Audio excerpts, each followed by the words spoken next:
3. So we got 9 out of 307 of the cruise ship, and those people are now on land, and the Chief Medical Officer will go through that with you in some detail. From the UE students from Barbados, we got 1 out of 46. And from the deportees from the United States, we got 3 out of 20. The point that should be made is that our last 14 cases have come from persons we have allowed to come back in. That means that as we manage the inflow of our citizens back into Trinidad and Tobago, it has to be a managed flow.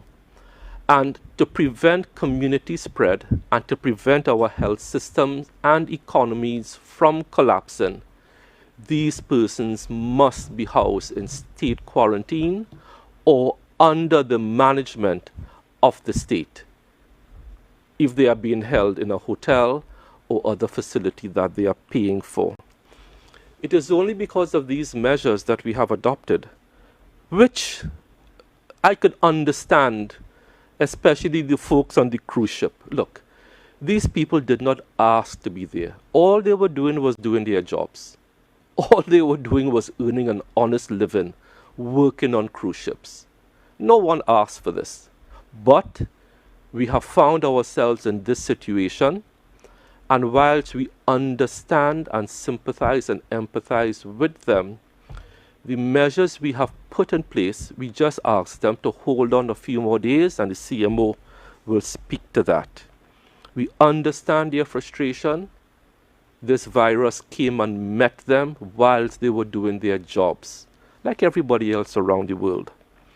So in just analyzing these last 14 positive cases, there are 2 messages. One, we must continue to strategically manage with the Minister of National Security the inflow of persons in a very strategic, careful way to protect the gains that we have made, to make sure we don't have to lock down the economy again, put people out of jobs, have businesses closed. We are protecting the economy.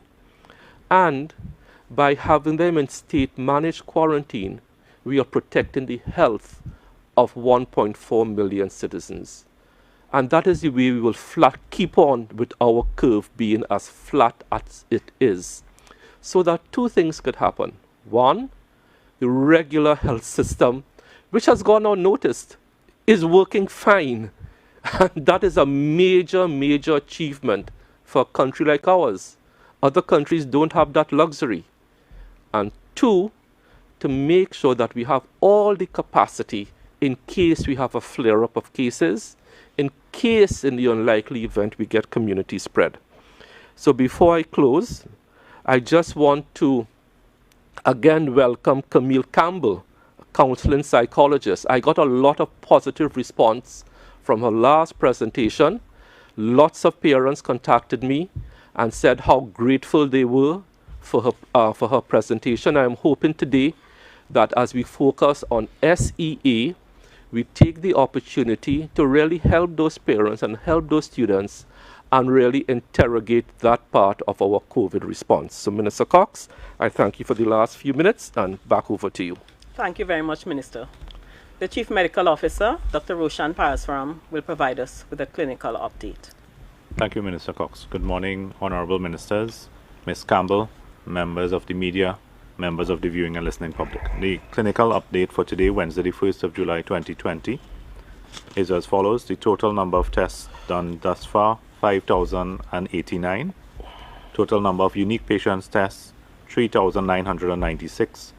Number of repeated tests, 1,093. Total number of community tests thus far, 1,840. Total number of positives are now increased as of yesterday to 130, with our last 4 cases coming within the last 24 hours. Total number of discharges have gone up to 115. The first 6 cruise ship passengers that were positive are now discharged from the Cora Hospital. Total number of deaths remain at 8.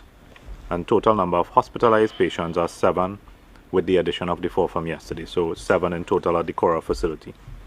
Looking at the parallel system, we're looking at quarantine individuals at 551, and that is split between the following facilities. So we have Cora Hospital having 24 individuals, Hoover Medical and Multi-Training Facility with 142 persons. The UE Debe Penal Campus now has 42 individuals. At the Chancellor Hotel, there are 19.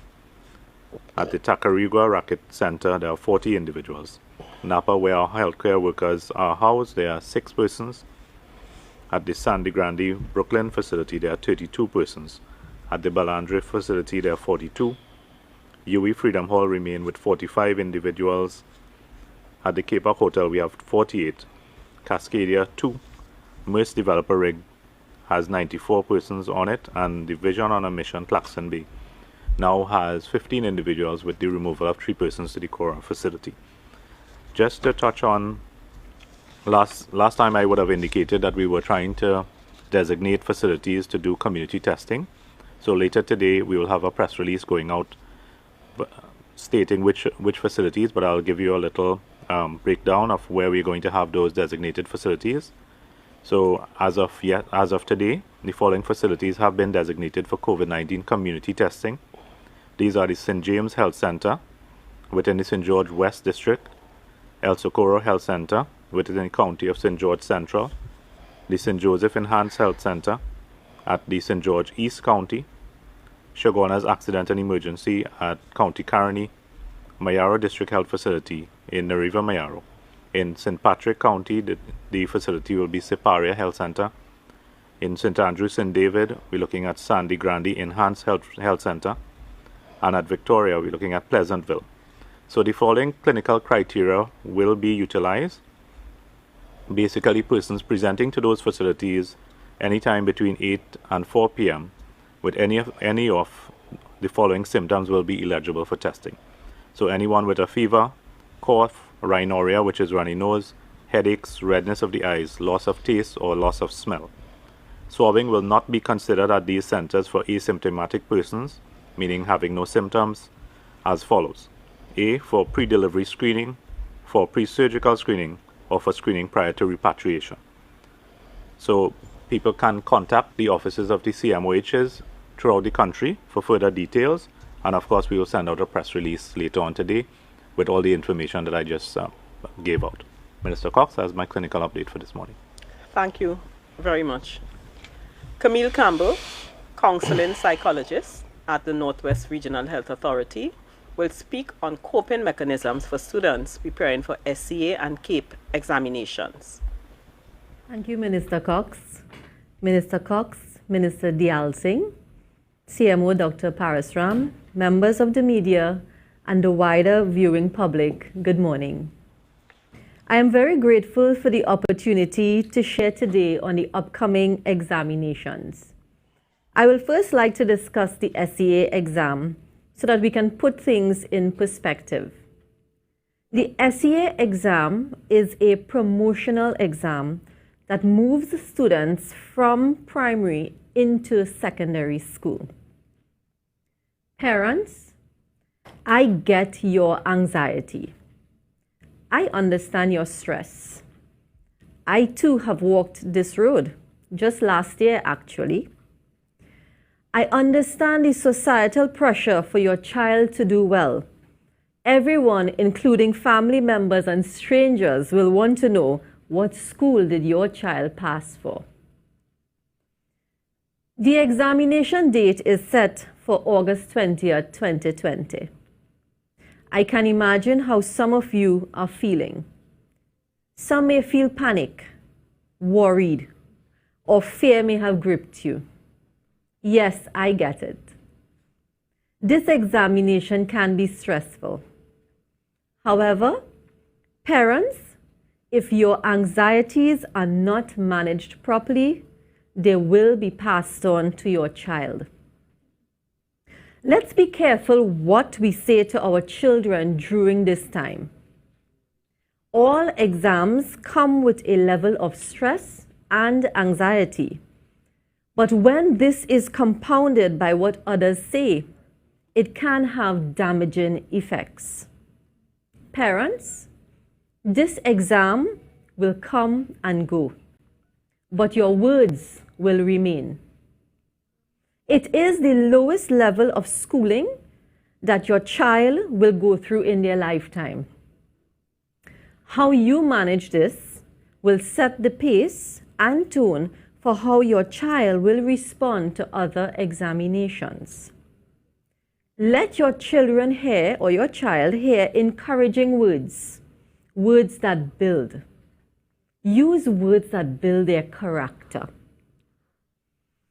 Even though your child may have been getting schoolwork during the COVID period, they will now be in a routine come July 20th in preparation for the exam. This is a change, so pay attention to them. Look to see if they are extra tired, feeling cranky, or unwilling to do work. Your response to these emotions will either break the child or build them. You may also see their grades fluctuate as they reintegrate back into a routine. Be patient with them. Look for things that you can praise your child for, whether it is grit, their willingness to work, getting up early when you woke them up to say it's time to move.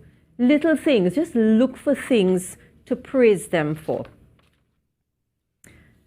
There is a perception that some schools perform better than others.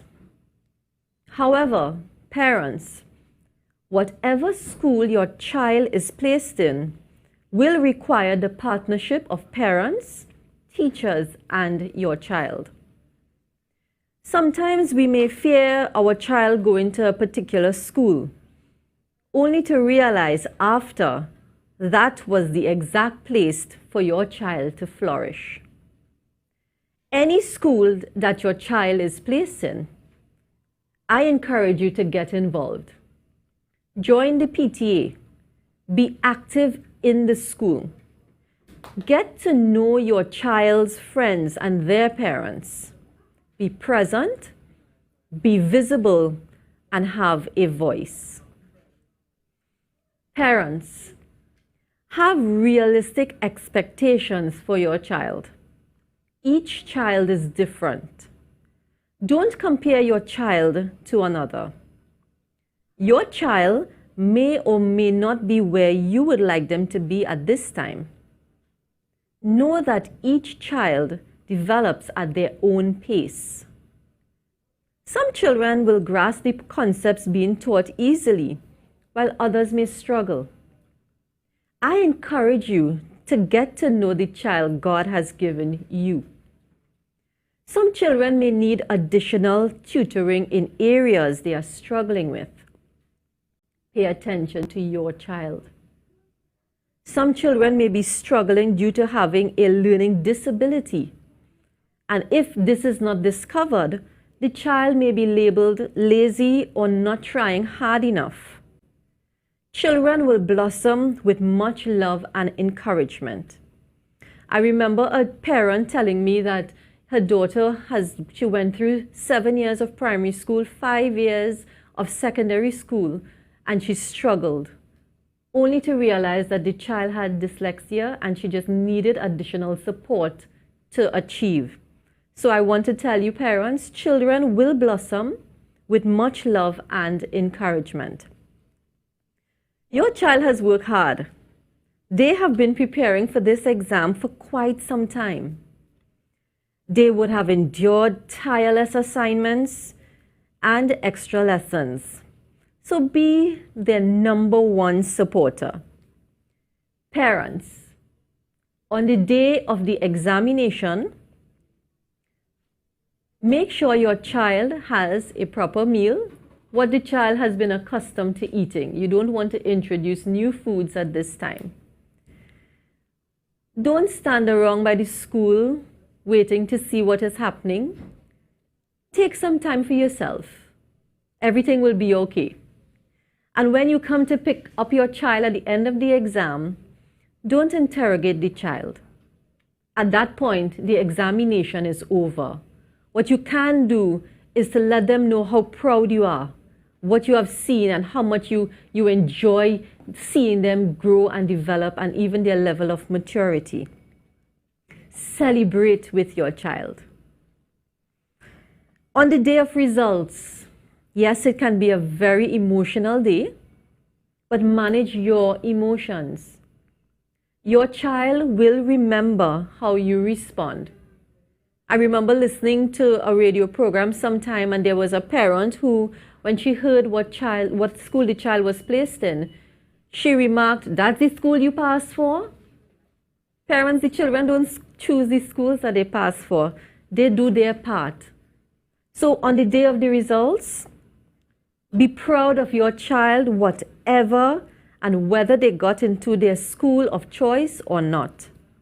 Remind yourself and your child that there is life after SEA.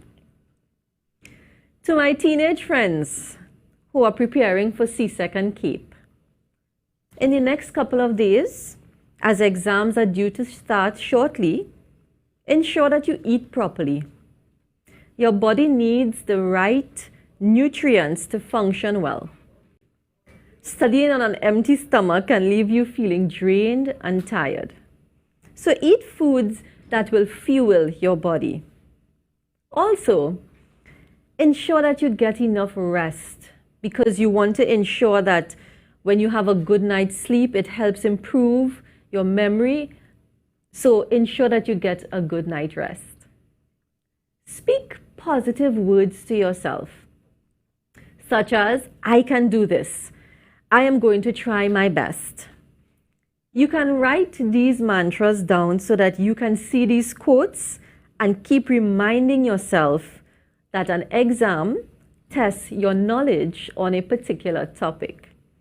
So if you don't get it the first time, keep trying. In my last briefing, I spoke about deep breathing. Today, I want to add to that technique. When you are feeling overwhelmed or anxious, you can shift your thoughts to something that you like, which reduces stress and tension. It involves using your imagination to create pictures in your mind that will help you feel calm and relaxed. As you do your deep breathing, imagine that you're at a place where you feel totally comfortable and happy. This might be a favorite place or a special memory. As you focus on that image, know that you could return to this place of calm at any time and at any place. To those students who have a clear direction in where they want to go, that's awesome. Work hard and achieve your goals. To those whose path is unclear, whatever your hands find to do, do it well. There will be those who may start on one path as a career and find yourselves on another path. Knowledge is never wasted. Keep peeling the onion rings of your life until you find your passion. Some students are gifted with their hands. Use your God-given talents and gifts to elevate yourself. There are many programs being offered that one can become certified in an area when it comes to trade. I remember a teacher giving me a story that he saw a student many years later. He didn't remember the student, and the student came up to him and said how grateful he was that he taught him to do technical drawing. He said, "Sir, I did not leave school with any passes, but because of your class, I am able to read plans, and today I am a contractor."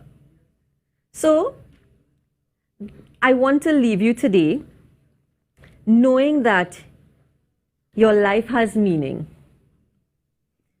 Have a vision for yourself and for your life. Write it down. Make it plain. And remember that for every door that is closed, another one will be open. I thank you for the opportunity, And I now hand you back over to Minister Cox. Thank you very much. Members of the media, the floor is now open. Remember to identify yourself and the media house you represent before posing your question. We want to give as many of you an opportunity to pose questions to us, but that means in our limited time, we will have to give each media house a chance to get a maximum of 2 questions in. Once we have completed the pool and time allows, I will come back to you. So let us keep this in mind as we begin taking your questions. 98.1. Once again, Stephen Cummings, 98.1 FM. I have 2 questions, one for the Chief Medical Officer and the other for Minister of Health, Minister Alleyne. I want to just, go first with the CMO. CMO, there is a report that some health centers across the country, regarded as being in crime hotspot areas, have been ordered closed due to sporadic and sometimes planned protests by community members. Can you confirm whether some health centers have in fact been ordered temporary closure? And Minister Alleyne, while this may be a question for national security, it is also impacting on the health sector. We are witnessing some very ugly scenes with violent protests and clashes in some communities with blatant breaches of the public health regulations. For example, crowds in excess of 25. Does this bring some measure of added concern for, to you for community spread of the COVID-19 virus? Sure. Thank you. Thank you, Mr. Cummins. So, I checked in twice this morning with the CEO of Northwest Regional Health Authority because that is the geographic area we are most concerned about as far as health centers being closed. And I'm happy to report that all health centers and all health facilities from Carenage to Mova are in fact opened. The staffing level is a bit low, as you would expect. Additional security has been put in place because I spoke to her twice this morning. So no health center under Northwest Regional Health Authority is closed. I have had no reports of any other health center being closed for the reasons you indicated. I do know earlier in the week there was one health center that may have been closed due to maintenance problems, but that has nothing to do with the activities of yesterday. Second part of your question, there's always concern when people congregate in large numbers. So yes, it's an area of concern, but I'm happy to see that as of yesterday afternoon, after the crowds were dispersed, we didn't have much of a problem as far as spread is concerned with community spread. What is more crucial is spread in areas where people are jam-packed together indoors, like bars. That is much more dangerous than being outside. And I did use the analogy on Monday about beaches and bars. So outdoors, your chances of contracting COVID or any other viral infection, and the CMO can back me up here, is less than in a packed, crowded indoor facility. So I hope that answers both of your questions, Mr. Cummins, and thank you very much. Thank you. TV6.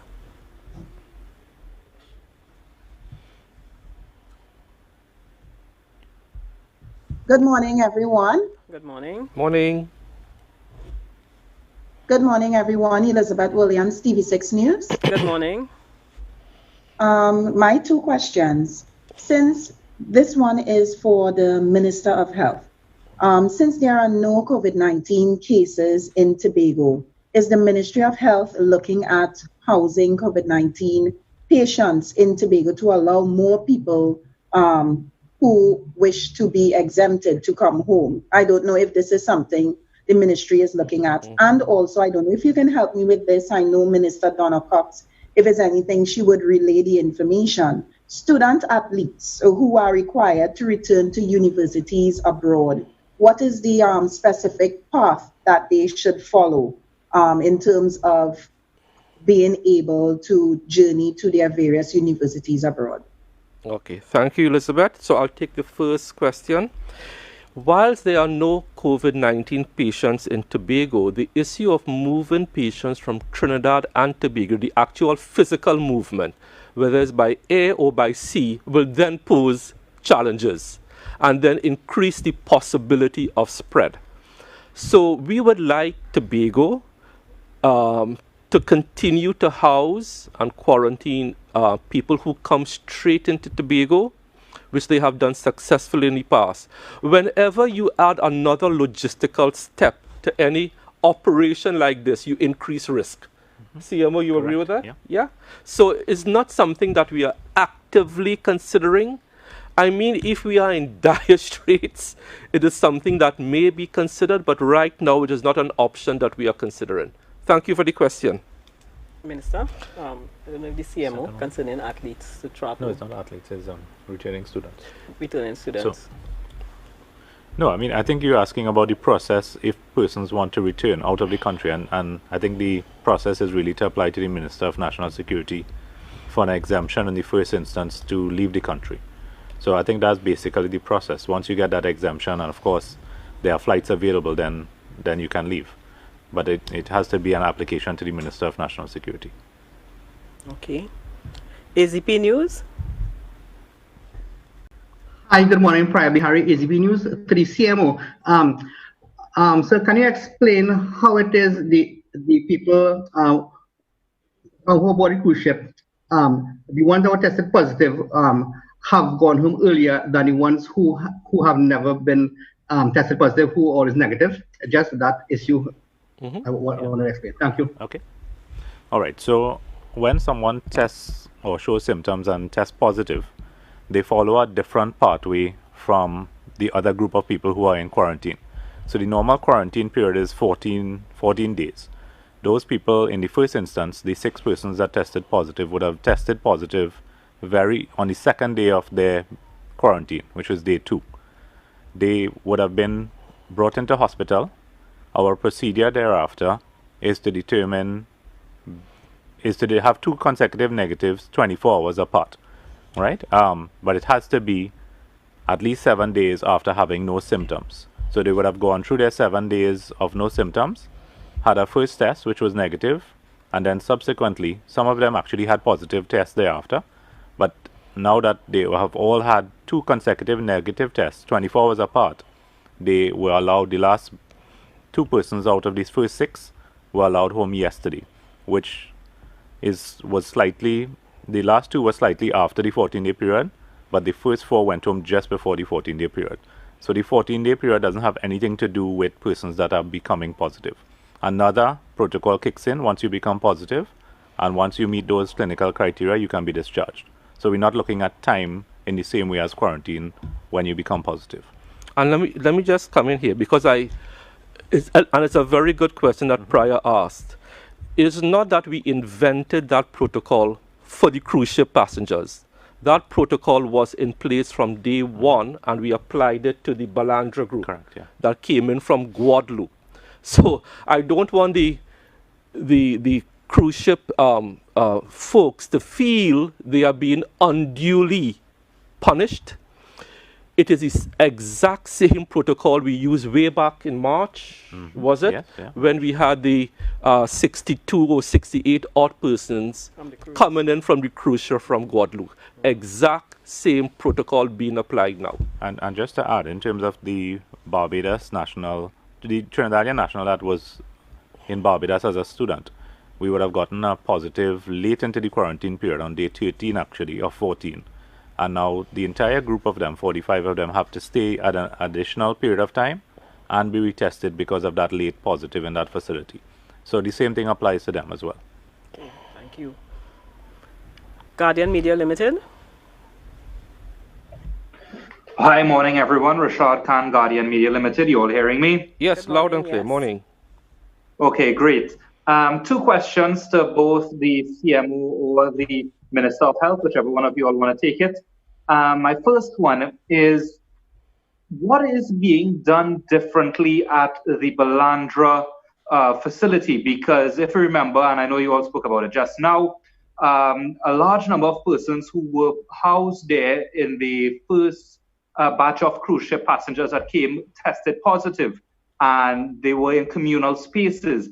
And a person who is quarantined there reached out to me and said that they are sleeping in a room with 6 other persons, and the concerns are growing of contracting the virus.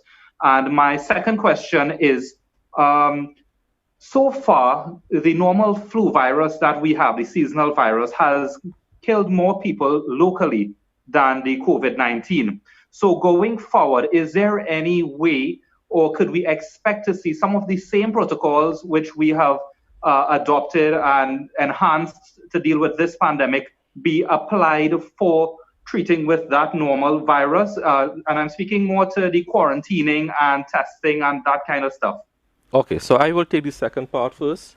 So the big difference between H1N1 and COVID is that there's a vaccine for H1N1. If the susceptible populations heed the call to get vaccinated, we could have avoided the major part of those 41. I'm seeing that people are not hearing. I'm seeing prior and them saying, are you hearing me? No, not hearing. So we have a technical glitch. Okay, we have a technical glitch. I think. Are you hearing me now? No? Hearing? Rashad? Rashad is hearing. Yeah? Good. Okay, Right. good. Yeah. So going back, the major difference between H1N1 and COVID is that there's a vaccine for H1N1. So most of those 41 deaths could have been avoided if those persons, susceptible persons, got vaccinated. I think I can speak without fear of contradiction. When we did the retrospective analysis, none of those 41 people were in fact vaccinated. CMO? Could you remember? There were a few patients that we did not have that information. Yeah. So most of them were not vaccinated, and some we did not have the vaccination. So that's a major difference. Preparing for this year's flu season, and I'm glad you brought that up, Rashad. It's a very good issue to raise. Preparing for this year's flu season, we will not shut down the country for seasonal flu, for influenza. However, if we continue and build into our culture the public health measures, simple ones like the hand washing, the sanitizer, wearing of mask, the social distancing, stay home if you're sick, we can significantly reduce the number of deaths with vaccination, the number of cases without shutting down the country. So those are the two major differences between H1N1 and COVID, and I would like these public health measures to be institutionalized in our places of work, our places of business, and become part of our new culture, our new normal. Yeah. CMO? All right, so in terms of the Balandra facility, as you would recall, we had a meeting with the cruise industry on Sunday to determine the way forward. So our proposal was initially that we continue the quarantine on the vessel until we actually going to reswab on Friday morning. Logistically, it could not take place. They had to leave the waters yesterday, which they did, and we had to bring those people off board. So what we did is there's a stratified approach that they had been taking from day one. As you know, all those individuals on the ship didn't come from one particular vessel. So that vessel, Enchantment of the Seas, was designated as a quarantine vessel, being free of passengers for quite a long period of time and well sanitized to house them individually. So that was done, but they were put into different zones. So they were put into orange zone, yellow zone, green zone, in decreasing order of potential risk of disease based on the vessels that they came from before having positive cases on it. The persons that would have tested positive, to the most part, would have been from yellow zone and orange zone, I believe. So when we stratified the way we're going to take them off the vessel and put them into our quarantine facilities on land, we put the higher risk individuals. Not that the entire group is very low risk now, because they have spent quite a long time on the vessel. They have been tested twice. But of the low risk people, they are very low risk and they are low risk. So the low risk ones would have been put into the Cora facility as well as the Cuba hospital. So those would have been a slightly higher risk. The other individuals would have been put into the other facilities, which is Balandra, Sandy Grande, Tacarigua. It is really just a holding bay for the next 3 days, actually 2 days now. We're going to test them on Friday morning and hopefully have results by Saturday if not early Sunday morning, and try to discharge everyone on Sunday. So about 6 persons being in one room, I don't think that should be the case. If you recall, with Balandra, we had originally 68 individuals in there. Now we are housing 40, so we actually decreased the capacity. We could take more, but we decreased the capacity so that they will have little interaction in that regard. So I'll have to check on that with my team in St. Andrews and David to verify if that is happening. Of course, if it's happening, that shouldn't be the case, and we will fix that. But basically, that's the way we stratify them. We expect that they are very, very low risk. We have staff with them, ensuring that they wear their masks, they sanitize, they stay to themselves for the next 2 days until we can test. Okay. Newsday.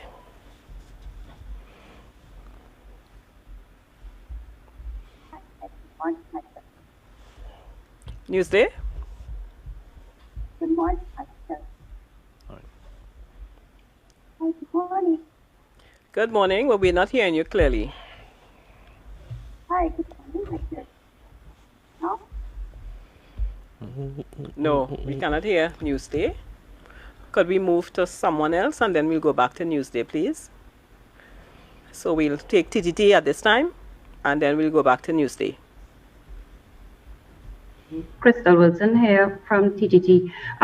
In the absence of the Social Development Minister, and perhaps this concern can be forwarded to her or answered by the CMO.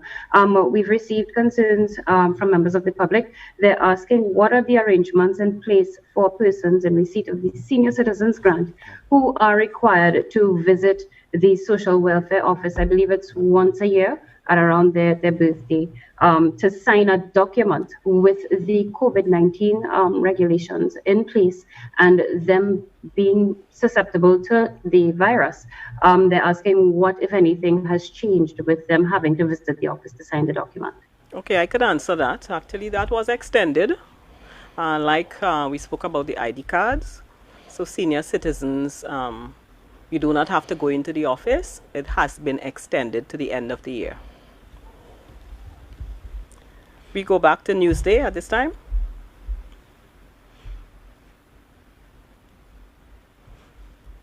Good morning.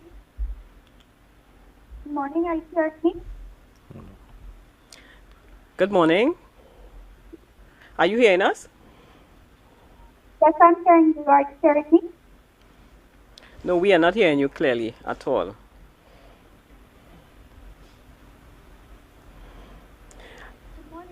Okay, what we'll do in the meantime, I have a question from online to the CMO. They're saying that some stores have employees wearing face shields and not face masks. Is this acceptable? Yeah. And if so, is it also acceptable in like houses of worship, malls, cinemas, and so on, the face mask? Yes, so it is acceptable alternative in certain circumstances where persons cannot wear a face mask. For instance, if you have chronic obstructive lung disease, asthma, or you find it difficult. For instance, I saw some gyms when they were doing the protocols, they actually have persons using the face mask, which is a very good alternative. The face shield needs to come below the level of your chin and extend beyond your eyes on both sides. Be of a material that can be easily cleaned. So that's the important part of it. But they can be a suitable alternative. The only person we would not want to wear a face shield as an alternative is if someone is ill and has active symptoms. So those individuals should be wearing a face mask. Okay, thank you. There's another question. Are teachers allowed to have face-to-face staff meetings, as the health minister has said, to avoid gatherings as much as possible? There's a concerned teacher. Oh, yeah, so I mean, of course, gatherings, we follow the guidelines as much as we can. We keep it as far as possible to virtual forum. But again, once you have congregation, you need to abide by the guidelines, the public health regulations in terms of the spacing, hand washing, etc. Okay, are we ready for Newsday? If not, I'm seeing TV6 hands up, so if Newsday is not ready, then we would take a question from TV6.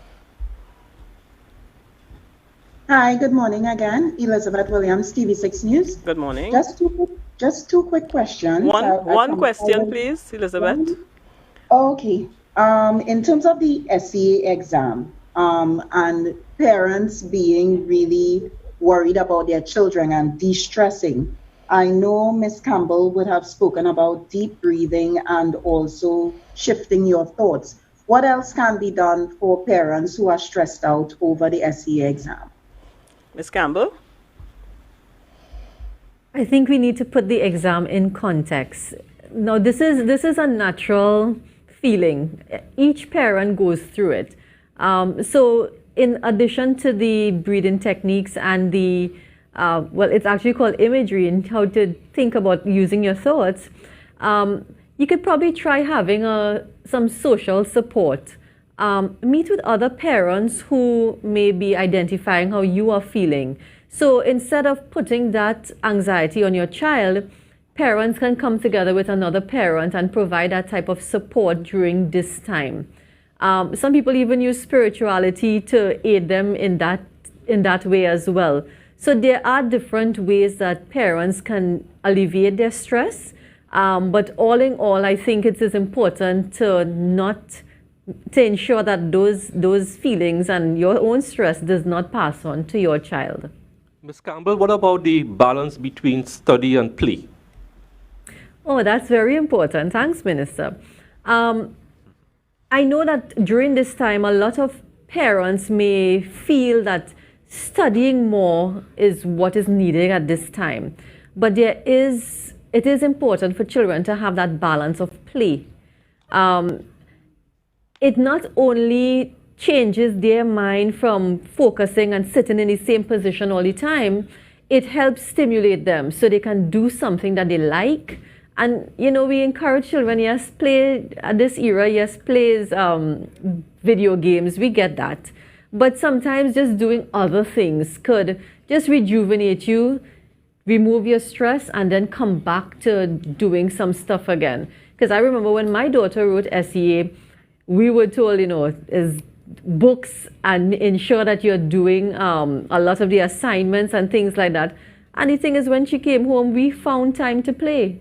We ensured she had enough time to detox, to enjoy stuff, to have a good meal, maybe even to watch a little television, because balance is so important at this time. So parents, you are responsible for creating that balance. Don't just have the child doing schoolwork. After a while, they'll become frustrated, burnt out. So you want to ensure that they have that balance of rest, proper eating, sleep, and play. Thank you very much. Liz, before we move off from you, I came prepared, knowing that you normally will ask about the income and food support grants from Tobago. So I have the information for you, although you didn't ask. The total applications received for income and food support from Tobago, 2,884, and the total approved so far, 2,604. So I know you'll be very happy to hear this. I go back to Guardian Media Limited. One question, please. Yes, hi. I will stick to that one question. My question is, well, I'll put it to you all, but I don't believe it's something that you all may have the answer readily available for, and I would appreciate if you all could find that out for me and probably let us know on the next occasion. I just want to know, since we are speaking about the new normal, and we've seen the guidelines and the Prime Minister himself speaking about letting persons work from home where possible. So I wanted to know if you all have figures or any sort of data available to let us know how many persons were working from home during the pandemic and how many now are being afforded that facility to work from home now going forward. And also within that, to find out if you all have any plans to really change the way we work and let this work from home become the new normal. So, Rashad, you are asking very deep, profound questions this morning. The short answer is no, we don't have any data on it. But I could tell you from my experience in talking to some people, especially at the professional level and some private companies, one or two companies that frowned upon working at home in the past and said it couldn't work were quite amazed and shocked as to how productive their people were working from home. And that's a good thing because it can lead to some culture change. Because as I said, many companies frowned upon it in the past, and now we are seeing the advantages. But if you read the literature on working at home, there are some jobs that you simply can't do at home. So companies will have to look at it and see which jobs can do that, find a nice balance between work at home and coming to the office, because there are some things you need face-to-face interaction for. But it's a good way to change culture, but I have no figures. Okay, thank you. We have a question from Newsday because we seem to be having some technical difficulties. And Paula, I think is her name? Yes. She sent her question. Oh, lovely. And this is from Ms. Campbell. Do you have any extra tips for helping students who might be living in areas where protests took place yesterday? Ms. Campbell. Good. Yes. Now, for children who may have been, a part of experience what took place yesterday, it could be unnerving. It could be very stressful. And I empathize with you. When it comes to living in these areas, we have seen where persons used education to get them out. So we would have spoken about using different techniques to help relax and going even to school. I know some children may be a bit afraid to even leave their homes and things like that. Okay. I want to encourage you. There are systems in place that you can go to get additional support. If you feel overwhelmed to the point that you can't function, there is the student support services. There is the child guidance clinic that you can go and you can get information on. You as a person understand what you have control over. So that if you feel that stressed or that overwhelmed, find someone who you can talk to and know that there are additional services in place that you can get further information from. Okay. Okay, thank you. I have another question because Newsday was entitled to 2 questions. So this is the other question Newsday sent. And this is for the minister. It's a bit long, so I'll read. The finance minister said on Saturday that contracts have been awarded to small stitchers through NIPDEP for the manufacture of 465,000 cloth face masks.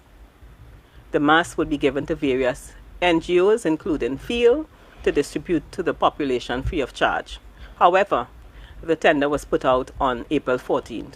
Would you say this long lag has contributed to people walking around without masks as they are waiting on those from the government? How do you and the CMO feel about the level of mask wearing in Trinidad and Tobago? This question is from Newsday. Thank you. So, Paula, you see how the technology worked, Richard? The technology is working.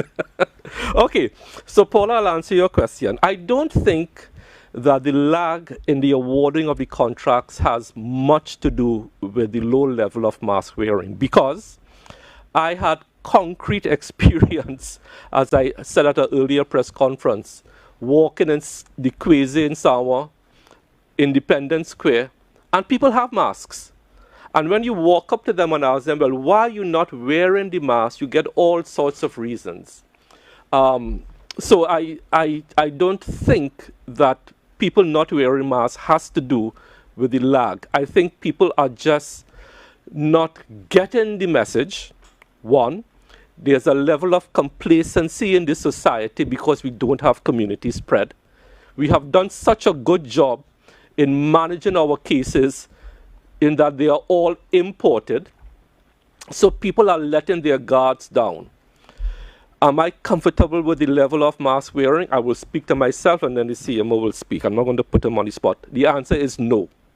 I would like to see many more people wearing masks, especially in critical areas like public transport. If Caribbean Airlines can get 100% compliance with mask wearing, because if you don't have a mask, you can't board a flight, I would like to see that same type of energy being brought to other areas of public transport. If West Mall, which I visited, and other malls, have a policy when you walk in, you must sanitize and have a mask, and it works, I would like to see it done. If the fast food outlets say no mask, no service, and it works, so it's not a matter of the government not wearing masks, Paula. It's a matter of industry and all the opinion leaders leading their industry in wearing masks. The doubles vendors, and I will say it again, you will get fed up of me saying it. The doubles vendors are my heroes because every single doubles vendor is wearing a mask. If they can do it, so can the rest of us. So I am not happy, but it's not due to the fact that the government hasn't been making masks. CMO, are you happy with the level of mask wearing? I think in certain instances, yes. For instance, in the restaurants, there are a lot of people that are saying no mask, no service. Even at gas stations, I am seeing it happening. When you go to the window to pay, if you don't have a mask, you're not allowed to even pay to get gas. So in the open spaces, people are not wearing masks as they should. I think there's, but again, we have to, where there may be social distance taking place, there's a allowance for social distancing. The need for mask wearing diminishes somewhat. So in the closer instances, as Minister suggested, on transport, for instance, when you're coming in a maxi or a taxi, that close contact areas that we should be wearing a mask to prevent any sort of spread. So those are the critical areas that we have to focus on. But we are doing a fair job generally in the way that masks are being worn in the population. Thank you. We are almost out of time, so we will take one question from 91.9, please. Hi, good morning. Thank you very much. Morning, Vern. I just have I just have one concern. A teacher asked me to ask about SCA students. Are they being allowed to attend private classes at private institutions or classes at schools prior to July 20th? Just to get some clarity for some teachers who don't understand about being able to provide SCA support before July 20th. That's my only question this morning. Thanks.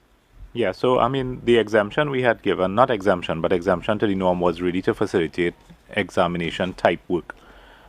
So relating to exams, of course, you have to make sure that your space can accommodate persons maintaining the social distance, etc. But, and again, having something in your private home may not fall within the regulation strictly. So we don't want to be extremely prescriptive as it relates to it as saying yes or no. But again, you have to look at your space, see how many people you can hold, and determine what public health measures you can put in place to ensure the safety of everyone. Okay, thank you. We have come to the end of today's virtual media conference. And do remember that the Ministry of Health and the Ministry of Communications are your only credible sources of government information on COVID-19. 4 additional returning nationals tested positive for COVID-19. All cases are imported, and the Ministry of Health is implementing established protocols. As such, there is no risk of local transmission to Trinidad and Tobago, but it is a reminder that COVID-19 is still at our doorsteps. It is also a reminder that we need to be patient and trust the systems put in place by our public health officials. We know many of you who return to Trinidad and Tobago are anxious to get home to your families, and quarantine probably feels like a difficult pill to swallow after being away from your homes and loved ones for so long. We know that you want to see your family and friends. We understand that you would like to be in your familiar surroundings, but we are asking you to hold strain a little while longer to protect us and your loved ones. We must ensure there is no worrisome change in our numbers. It is the only way out of this, alive and healthy. And for those adjusting to our new normal as the country reopens, I wish to remind you to wear a mask at all times.